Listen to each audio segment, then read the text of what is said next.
Jackie Meak, and I've been a member of ECB for over 14 years. I've been asked today to do a short talk on life coaching in lockdown. So I set up my business back in 2016. I'm a qualified life coach and I primarily work with mums. I have a real passion to help mums move from surviving to thriving. So what is life coaching? Life coaching is an opportunity for a client to work with a coach in a guided conversation, a conversation that enables the coach to ask questions of the client. As a coach, I don't give any advice or tips or suggestions. I just ask powerful questions to shine a light on the issues that my client is facing so that they can work out the best way forward. With life coaching, it's an opportunity to look forward, so to draw a line in the sand with whatever you've had going on and to think about where you want to be in 6 to 12 months' time, and then we work together to enable you to get there in manageable steps. I've had quite an interesting journey as a businesswoman, and it's been quite difficult in business. Initially, I was working part-time with a part-time job, but in 2018 I went full-time on my business as a life coach. And what I realised was happening was that I was getting very stressed. I was waking up early in the mornings and feeling sick. I was struggling to exercise. I was not eating properly or looking after myself very well. And I was all consumed by my business. So in October 2019, I decided it would be the best plan to take a 3-month sabbatical. And I really felt at this stage it was the right thing to do. What I didn't realise at that time was that my business would thrive as a result of taking a sabbatical. And I really learned to allow God to lead my business. I stopped being proactive, I was purely reactive, I took my time, I was off social media all of that time, and I just allowed my business to flow and I fully relied on God. The verse that kept me going at that time was Psalm 62 verse 8.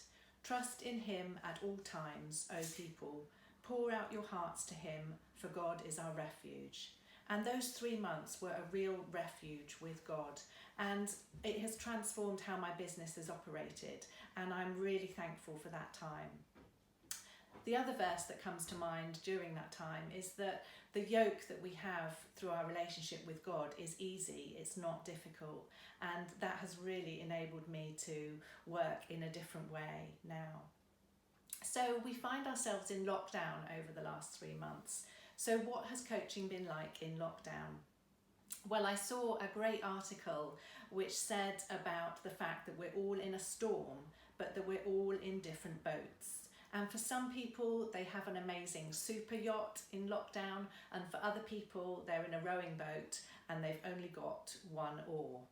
So it's a real time of uncertainty and change, and it can be very stressful for some people. So as a coach, I've been able to hold that space for my clients, and I've been a sounding board. And what I've found is that the people who have benefited most from coaching are the ones who are supporting everybody else. It's those people who find themselves at the bottom of the pile because they've been giving out. It's those who support others who are running on empty. But what you find is that you can't pour from an empty cup. So the coaching provided protected time for them to focus on what is going on now and how they want things to be in the future. The other great thing about easing out of lockdown is that I've been able to coach not just online, but also with walking and coaching. And that has been a real benefit to meet my clients, to do a socially distanced walk and to get them away from their computer screens. Interestingly, lockdown has taken some people closer to their vision, so where they wanted to be, what we'd agreed that they were going to work on. One client, for example, wanted to use her garden as a sanctuary, and as a result of lockdown, she's been able to do that in much more of an abundant way than we'd ever imagined. For other people, it's taken them away from what they were planning. So they've had added distractions, they've had more pressure, financial pressure, homeschooling pressure, work, and obviously the fear of the virus itself. So that has meant it's been a difficult time for them, and we've been really working to help them work on their own self-care so that they can be operating in the best way possible. The other thing I've noticed is that whereas you might visit a friend or talk to a friend online who would give you energy, so someone we can call a radiator, those radiators, those friends that would normally give you energy, have actually been depleting their energy because they're struggling themselves. So I think it's really important that people work out what their recharge is and know whether it is to visit a friend or talk to a friend or to take time on their own in the garden or to go for a long walk. So I think at this time it's really important that we support each other, that we don't judge what someone else is going through because we really don't know, but also that we don't suffer in silence and that we do reach out to get the help that we need.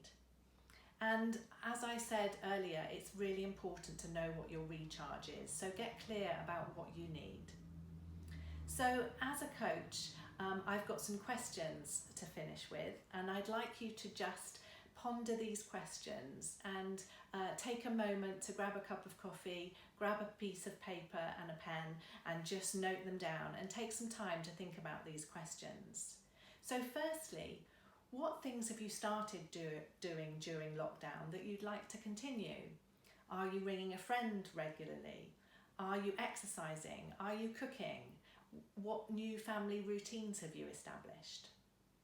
Secondly, what have you stopped doing during lockdown that you'd like to start again?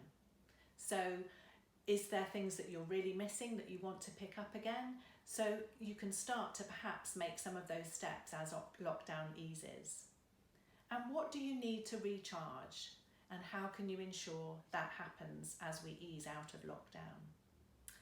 And finally, all things considered, what good things have you found or learned during lockdown? The other thing that is important to think about your faith. So how has your faith been impacted during lockdown? Do you feel closer to God? Are you in a good routine? Or do you feel more distance as we've not been able to meet as a church family as usual? So I hope today it's given you a bit of an insight into how I coach and what I do and some of the things that I've been reflecting on during lockdown. I look forward to seeing you soon.